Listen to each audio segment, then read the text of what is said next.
વડોદરા શહેર crime branch દ્વારા ગરફોડ ચોરીના મુદ્દામાલ સાથે 3 આરોપીઓ પકડાયા છે। વડોદરા શહેરમાં મિલકત સંબંધી ગુનાઓને અટકાવવા માટે ક્રાઇમ બ્રાન્ચે સફળ કામગીરી કરી છે।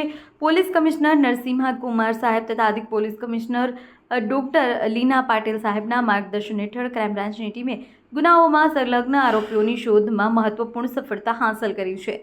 ક્રાઇમ બ્રાન્ચના ડીસીપી યુવરાજસિંહ જાડેજા અને એસીપી એચ એ રાઠોડના નેતૃત્વ હેઠળ કાર્યરત ટીમે પેટ્રોલિંગ દરમિયાન મળેલ બાતમી પર તરત કાર્યવાહી કરી બાતમીદાર દ્વારા આપવામાં આવેલ માહિતી મકરપુરા જીઆઈડીસીમાં આવેલા નવકાર એન્ટરપ્રાઇઝમાં ચોરીના મુદ્દામાલ રાખવામાં આવેલ હોવાની જાણ થઈ હતી।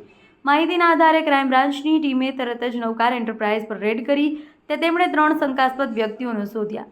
સોનુ બ્રિજરાજ ગુપ્તા, મનોજલાલજી ઉપાધ્યાય અને સુભાષ પ્રકાશભાઈ સેડિયાને વડોદરા શહેરમાં ઝડપી પાડ્યા છે। આ ત્રણેય વ્યક્તિઓ પાસેથી શંકાસ્પદ સ્ટીલના 69 વાલ્વ મળ્યા, જેમાંથી 64 નાના અને 5 મોટા વાલ્વ હતા।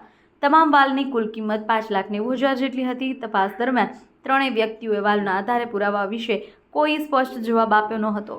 આ ઉપરાંત ટીમે આરોપી પાસેથી ₹6,670 રોકડ રકમ જપ્ત કરી છે। મળેલા પુરાવાઓના આધારે પોલીસે વધુ તપાસ હાથ ધરી છે, જેથી ચોરીના અન્ય સંકળાયેલા આરોપીઓ અને ગુનાની પાછળનું ઝાડુ શોધી શકાય। સફળ કામગીરી માટે ક્રાઇમ બ્રાન્ચના પોલીસ ઇન્સ્પેક્ટરો આરજી જાડેજા, એચજી તુંવર અને એનજી જાડેજા તથા પોલીસ સબ ઇન્સ્પેક્ટરો બીએસ વાડા અને એજે રાઠવાના પ્રયાસોથી પ્રશંસા કરવામાં આવી રહી છે।